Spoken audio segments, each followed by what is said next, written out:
Today I will be showing you various flexibility assessments. Before any assessment, have your subject perform a light 5-minute aerobic exercise.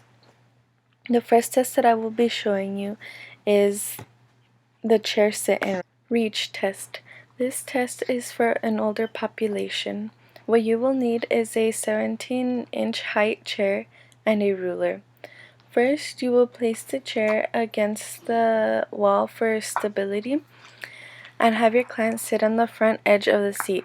The client extends the leg being tested in front of the hip, with the heel on the floor and the ankle dorsiflexed.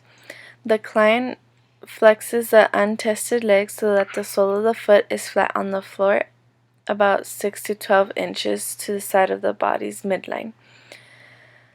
The client will slowly bend forward at the hip joint, keeping the spine as straight as possible and the head in normal alignment with the spine.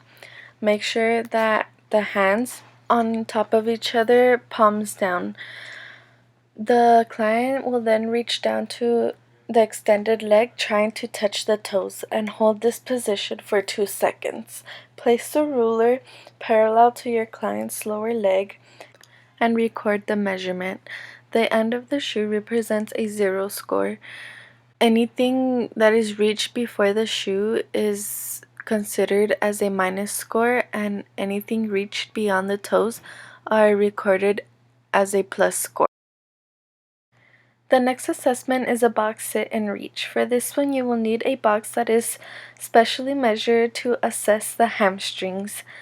You will have your client sit against the wall, put the box with the heels against it, having their knees in contact with the floor at all times. Have your client put their palms over each other at all times and reach. They will hold this position for 2 seconds and you will record the measurement. You will have your client do this twice. The highest score of the 2 measurements will be the one recorded. Here, the highest one the client had was 33 centimeters, which is classified as good for a 20 to 29-year-old.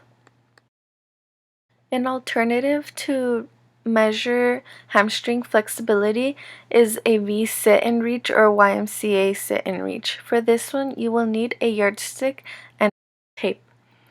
You will place the yardstick on the floor and apply a tape across the 15-inch mark. The participant will sit with the yardstick between the legs, with the legs extended about 10 to 12 inches apart.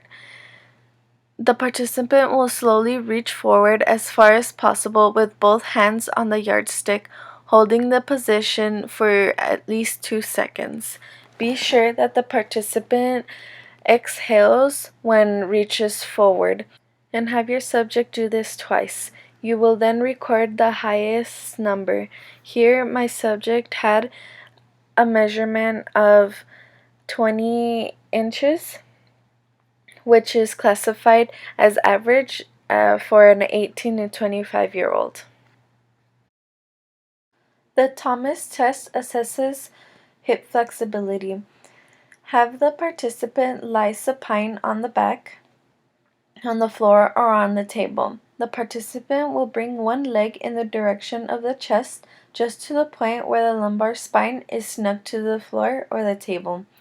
If the tested leg remains in contact with the floor, that means that that side of the hip flexor is flexible.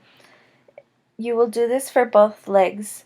If one of the tested legs raises from the floor, then that hip flexor is inflexible. Here, my client had an inflexible right leg. The next assessment is the straight leg raise test. This test assesses the flexibility of the hip extensors. You will use a goniometer to measure the participant's flexibility. You will have your participant lie supine on the floor or on the table. The tester will raise one of the participant's legs while ensuring that the other leg remains extended and flat on the floor or table.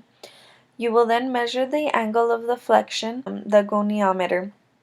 The minimum angle of 80 degrees is acceptable, An angle of 90 is desirable.